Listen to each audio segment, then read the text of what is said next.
Dice, pues el Nuevo Testamento fue hecho escrito en griego. Por eso es importante que ahorita en medio de lo que está pasando, que vas a la librería y te dan una versión internacional, o pides la Biblia con cierto tipo de versiones, la más fiel es la versión 60. Esa es la más fiel, la más cercana al texto receptus, al texto que se escribió. Es la versión 60. Entonces, en la mañana estábamos estudiando 12.1, ¿puedes bajar al 12.2? Ahí, ya lo pasaste. Dice esto. Dice, no os conforméis a este siglo, sino transformaos por medio de la renovación de vuestro entendimiento, para que comprobéis cuál sea la buena voluntad de Dios, agradable y perfecta. Entonces en la mañana estábamos estudiando este versículo en griego. Estábamos exprimiéndole un poquito y estábamos sacando y estábamos entendiendo qué era lo que teníamos que hacer para comprender cuál es la voluntad del Señor. Dice de entrada, no os conforméis a este siglo. Y no conformarse significa llegar a ser o convertirse similar a algo en su comportamiento o socialmente. Entonces cuando dice que nosotros los cristianos no nos conformamos al siglo, está dándonos a entender que socialmente nosotros no podemos ser igual a las personas que no conocen a Dios. Puse muchos ejemplos. Tú no puedes llamarte cristiano si tú estás adulterando, si tú estás robando, o si tú estás hablando peladeces, o andas bebiendo y no invitas. Me entierran seguro. Eso no puede ser posible, lo estamos entendiendo en la Biblia. Pone ahí de nuevo. Dice, no te conformes, no llegues a ser o sea similar en su comportamiento o socialmente, no te amoldes, no vivas según el patrón de que los que no conocen a Dios.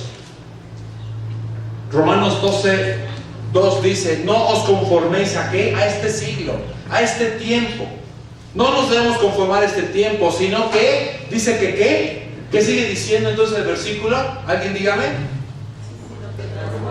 Sino que renueves tu entendimiento. Y entendemos que la palabra renovar el entendimiento, sube, no te conformes a esta edad, a este siglo, sube,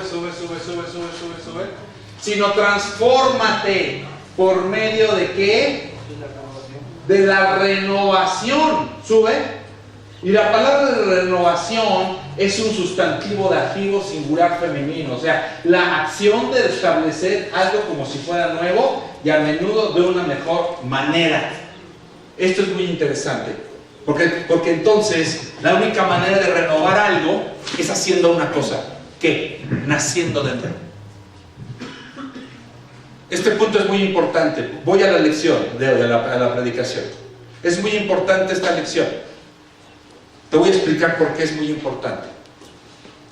Porque la Biblia nos habla de nacer de nuevo. O sea, la Biblia nos habla de una conversión, de un nuevo nacimiento. La Biblia nos habla de que tiene que haber una persona que venga a un arrepentimiento genuino. Y claramente la Biblia, hay versículos en la Biblia donde la Biblia misma nos habla de que nosotros éramos unos abortivos. Éramos unos bastardos, éramos unos hijos del diablo. Juan 8:44. ¿Por qué? Por lo que hicieron Adán y Eva, nuestros primeros padres. Decidir por desobedecer. Aquí no hay situaciones de que el sexo es la fruta prohibida. Eso no es cierto. Claramente Dios le dijo, no comas de ese árbol. Y la primera pareja, y Adán y Eva, desobedecieron. Así que esa desobediencia lo que logró hacer en nosotros fue arrancarnos de la comunión que teníamos con Dios. Nos quitó la comunión. Adán y Eva fueron echados fuera del paraíso, fueron llevados fuera, y allá afuera comenzaron a vivir situaciones terribles, lejos de la presencia de Dios. Surge Caín y Abel, comienzan a matarse, surge la sangre sobre la tierra, se maldice. Y con dolores de parto, Y la mujer tiene dolores de parto, y no solamente le da dolores de parto, sino que le dice, y tu voluntad estará sujeta a la de tu esposo. Por eso la mujer siempre está viendo la situación de, es que el esposo, pero es que te patea, pero es que mi esposo. Esto es bíblico lo que estamos hablando. Y al hombre le dijo, y comerás con el sudor de tu frente, y espinas y cardos la tierra te producirá. La maldición fue puesta sobre la tierra. Por eso vemos en Apocalipsis cómo hay una tierra nueva, cómo esta tierra se renueva. No es que sea destruida, no es que sea la situación de que haya una tierra nueva, vieja, y surja una nueva. No, esas situaciones de Bruce Willis y lo que Hollywood nos ha vendido, eso no es correcto. Claramente en el Apocalipsis vemos cómo esta tierra viene, entra en un proceso y se renueva, y vemos cielos nuevos y tierra nueva. Y la problemática que tenemos los seres humanos es una, ¿cuál? El pecado. Y el pecado nos lleva a la muerte, a menos que aceptes a Jesús como Salvador. Y cuando tú le aceptas a Jesús como Salvador, cuando tú abres tu corazón, en ese momento que abres tu corazón, viene algo llamado el nuevo nacimiento. Te acepto, me arrepiento, reconozco que te necesito. Y entonces viene el nuevo nacimiento, y con el nuevo nacimiento viene la renovación. Y cuando llega la renovación, por medio de la renovación, la acción de restablecer algo como si fuera nuevo, renovación, que en el griego es anakainosis, renovación, nuevo que en la naturaleza, restaurar, hacer de nuevo. Es entonces cuando yo como cristiano tengo que empezar a venir a ver qué es lo que dice la Biblia de lo que es el matrimonio. A ver, porque yo soy mexicano, macho mexicano, y el mexicano es vividor, jugador, parrandero, golpeador, flojo, y mamá chichi de mamá. Y mamá le da chichi al mexicano para no. Esa es la cultura mexicana. Pero cuando hablo de renovar el entendimiento, yo tengo que venir a ver lo que es un matrimonio aquí en la Biblia. Y entonces yo comienzo a renovar mi entendimiento. Cuando comienzo a dejarme educar, reeducar por lo que la Biblia dice.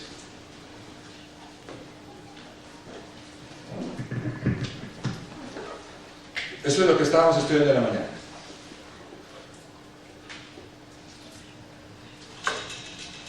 ¿Para qué? Dice Romanos 12. Síganme ahí para que regresemos allá. Romanos 12.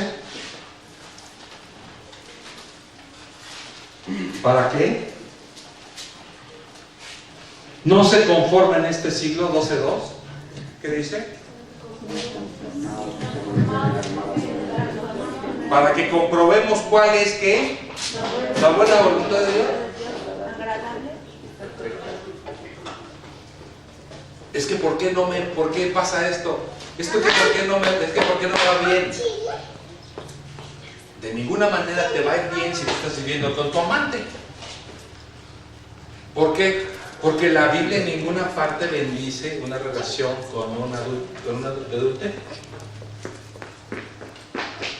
Es que pastor, nos vamos a separar. Yo les pregunto, pero si ni siquiera están casados, ¿de qué se van a separar? Si están viviendo juntados. ¿Qué van a romper si no existe nada? El casarse es adquirir un compromiso con otra persona. Y cuando quieres un compromiso, tienes que cumplir con el compromiso, con lo que prometiste. Pero si no tenemos ningún vínculo delante de Dios ni delante de los hombres, ¿qué se va a romper? Pues no se va a romper nada. ¿Por qué? Porque no existe nada. Porque la gente no está caminando conforme lo que dice aquí, sino caminan en la vieja naturaleza, aunque vengo a la iglesia. ¿Por qué? Porque no he renovado mi entendimiento.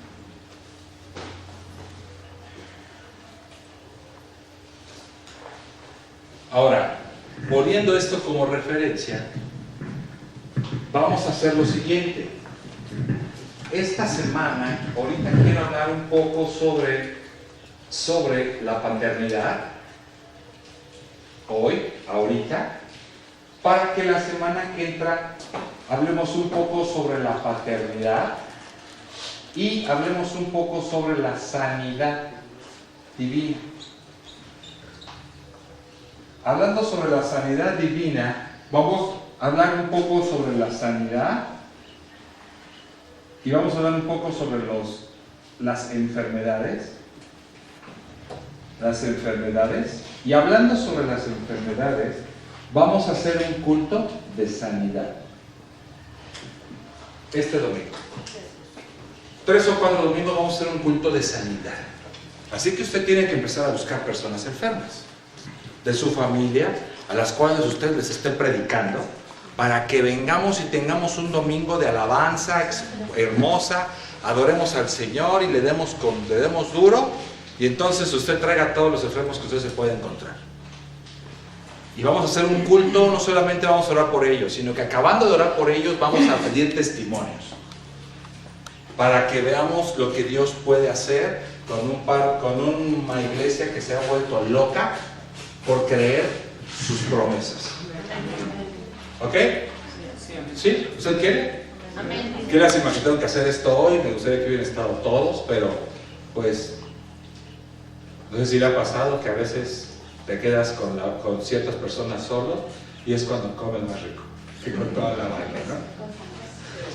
Entonces, pues nos vamos a comer hoy. Por eso les decía que se acercara, para que pudiéramos comer rico y pudiéramos entender lo que quiero darle a entender hoy, estos principios que quiero que ustedes entiendan. Acérquese un poco, vénganse por acá, tengo unas bancas vacías acá, vénganse, hermana Lulú, vénganse, acérquese, vete Felipe, vengan, acérquese por favor.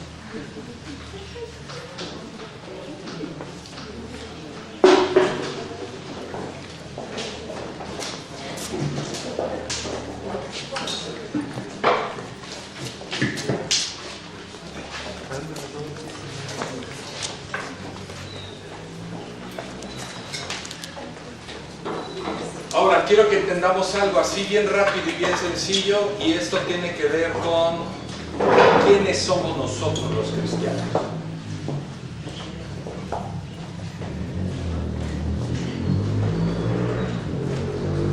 Quiero comenzar, Tania, ¿dónde estás?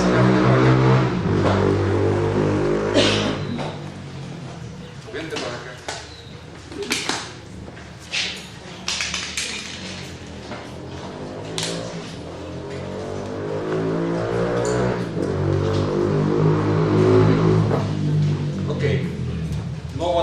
Yo sé que tienen que ir a ver las Olimpiadas, a ver cómo queda la situación.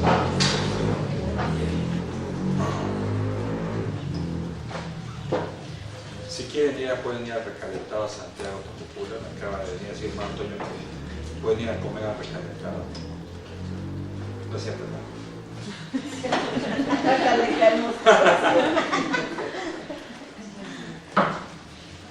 Ok.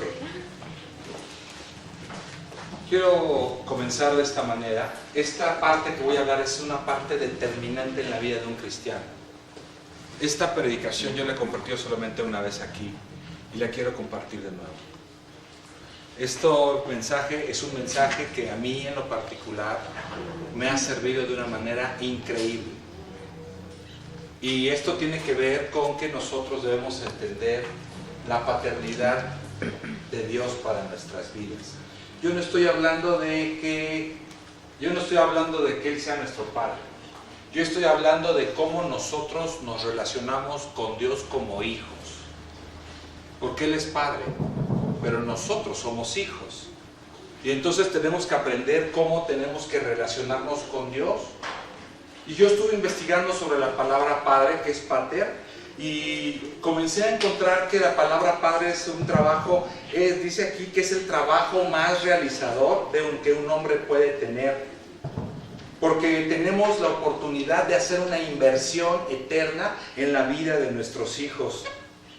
Lo que está pasando en la sociedad ahorita, donde en estas últimas décadas la sociedad se está desviando de lo que es la paternidad, y no solamente se ha desviado, sino que hoy en día, déjeme decirle algo, hoy en día se está redefiniendo lo que es la familia. Hoy en día ya está redefinida la familia otra vez. O sea, la familia ya no es papá, mamá e hijos. Hoy en día la familia es hombre, hombre, adoptado. Lesbiana, lesbiana, adoptado. Hoy en día es mamá soltera, hijos. Eso ya es la familia. Y en todo lo que está sucediendo alrededor de la familia, a quien se está echando afuera y el papel que se está quitando es el del padre. O sea, ahorita ya no hay padres, ya no, la sociedad ya no está queriendo poner padres. Por eso se está redefiniendo la familia. Por eso hay hoy otros puntos de convivencia conyugal, donde el padre ni se encuentra presente. Por lo tanto, la familia se está desvaneciendo. Y usted y yo, y tú y yo hemos aprendido aquí en la iglesia que la base de la sociedad es la familia. Las personas buscan un cambio con personas mesiánicas como Andrés Manuel. Si tú no has leído la Biblia, déjame decirte algo, esto no puede venir a mejorar. Con un nuevo presidente no va a mejorar nada. La palabra de Dios dice que esto tiene que empeorar y que va a surgir oposición y persecución, que aquellos que están viviendo piadosamente para Cristo van a ser señalados, criticados, juzgados y perseguidos. O sea, esto de ninguna manera va a mejorar. Tú puedes ir a China, puedes prender el televisor y hablan de la magnificencia y de lo bueno y de las cosas tan hermosas que hacen los chinos. Tú prendes el televisor en México y lo único que escuchas es malo, malo, malo, malo, malo, malo, malo. En México todo se hace mal. Yo no sé por qué los noticieros no dicen nada bueno. Lo único bueno que puedes hablar de eso es que alguien tenga una nueva operación de pecho o de trasero y es lo único que te pueden decir. Pero todo es malo, todo es malo. Entonces, cuando yo me puse a buscar el significado de la palabra papá, papá tiene un significado, significa destino. O sea, papá significa destino. Papá significa destino. Y esto es muy importante, y te voy a decir por qué es tan importante esto. Es básico. Porque lo que hace Dios, porque Dios forma una familia. O sea, Dios es el que ideó la familia, donde pone papá, mamá e hijos. Pero estamos en tema, ¿no? Bueno, estamos en México, perdón. Entonces, es el lugar donde Dios trae a los hijos para que los papás, para que los papás le den identidad, le den amor, les den las herramientas para que ellos salgan a la vida. Ahora déjame decirte una cosa. Las herramientas que papá debe dar no deben ser solamente herramientas económicas. O sea, no puede ser solamente que tú los mandes a la escuela y ya cumplí como papá, te llené el hocico y te di zapatos, punto final. No, eso es un error, porque estamos hablando que papá es destino. Entonces debemos entender que el pater familia y que la mamá de familia deben ser personas que eduquen también emocionalmente a la persona, que eduquen socialmente a las personas, que eduquen moralmente a las personas, que eduquen éticamente a las personas. Espiritualmente tienen que educar a las personas. Ahorita yo fui a una consejería, porque así como ve, el pastor también toma consejería, porque a veces el pastor se está volviendo loco de escuchar tantos problemas, y peor aún, de dar tanta consejería que nadie quiere seguir. Eso es lo más frustrante. De gente que no quiere obedecer. Y me decía el pastor que me está pastoreando: tienes a Pablo en una edad perfecta. Le digo, ¿por qué? Y me dice, Porque de los 7 a los 10, él está en una edad donde tú vas a formar la base de lo que él va a hacer de los 15 a los 22.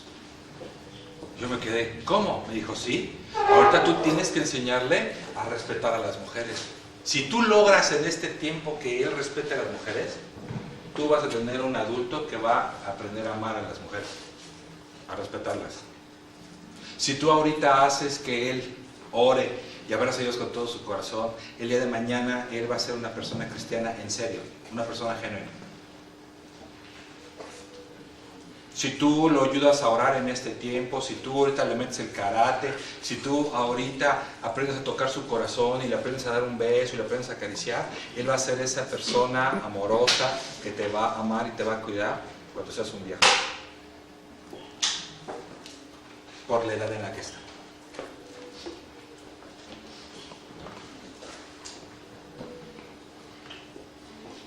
Ahorita Mateo está en la edad que va a cortar una flor y se le lleva a mi esposa y le dice, eres una princesita.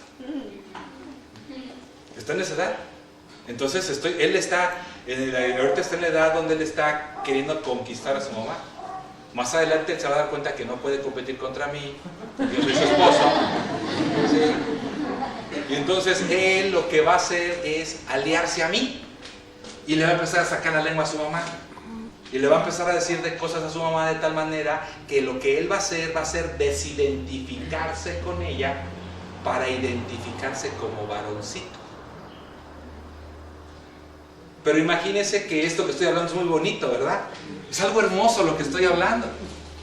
Así que imagínense que la mayoría de nosotros no tuvimos el apoyo o el amor de nuestros padres para ayudarnos a pasar por este proceso. Y como pastor, yo en lo personal estoy pastoreando a una generación que no tiene quien la ame correctamente. Estoy pastoreando yo una generación huérfana de padres, porque los papás están muy ocupados comprando tenis nuevos, comprando coches nuevos, poniéndole nuevos tabiques a la casa, aunque los hijos estén perdiéndose y yéndose al infierno, porque los papás creen que con traerlos a la iglesia los domingos ya son cristianos, y eso no es lo que dice la Biblia. Los hijos no van a aprender lo que tú les digas, los hijos van a aprender la forma en que tú vivas. Tus palabras no tuvieron valor ninguno. Entonces eso que estoy hablando es muy terrible. Te voy a decir por qué es tan terrible. Es terrible, ¿por qué? Porque al redefinirse entonces la paternidad, podemos encontrar que algunos cristianos, hoy en día, ¿qué es lo que pasa? Carecemos de identidad de hijos. Carecemos de identidad. En el momento que nos falta un padre que no completa el proceso en nuestras vidas, entonces nos vemos obligados a pasar por eventos traumáticos. Y son realmente traumáticos los eventos por los cuales pasamos. Son situaciones terriblemente fuertes. Y entonces hay algo muy interesante. ¿Cuál? Cuando hablamos de papá, sin duda, Dios es Padre. Y entonces el concepto que tenemos de nuestro papá es el concepto que tenemos de Dios. ¿Pero por qué no te quieres acercar a Dios? Es lo mejor que te ha pasado. Es lo que tú dices, pero yo siento que Dios me va a abandonar porque mi papá me abandonó. Yo siento que mi papá me odia. ¿Por qué? Porque pasó esto, pero yo siento que mi papá, pues yo siento que Dios me odia, o sea, Dios no me quiere, Dios no me acepta. Y entonces comenzamos con unas problemáticas bien terribles. Y entonces la problemática que tenemos es que venimos a la iglesia y tenemos una relación con Dios, una relación que es comercial. Y cuando hablo de una relación comercial es donde yo pido y tú tienes que dar. Yo vengo a pedirte, o sea, yo vengo a pedirte, dame dinero por favor. O sea, y cómprame un coche y tráeme una plasma, 50 pulgadas, y dame esto, y dame aquello. Y entonces Dios viene y dice, hey, cálmate. Yo no soy el genio de la lámpara maravillosa para empezarte a dar y enriquecerte. Pues ¿qué tipo de Dios crees que soy? Mejor vete a pedir a Alá, que ni existe, o ve a hacer el voto a la villa, o vete de rodillas aquí ¿a dónde está aquí en la Sierrita ¿cómo se llama? ¿A dónde? No, al cerrito ese donde está la Virgen, ¿cómo se llama? ¿Al Tepeyac? Bien que conoces, ¿verdad? Ahí a Chalmita, vamos a Chalma. A Chalmita. Y entonces eso no es una situación bien, no es una situación real. Cuando tenemos ese tipo de relación con Dios, lo único que pasa con la persona es una cosa, que hay una falta de crecimiento espiritual en la persona. Es una falta de crecimiento. Tú puedes ver personas que tienen 80 años aquí en la iglesia y no han logrado entender un principio. ¿Cuál?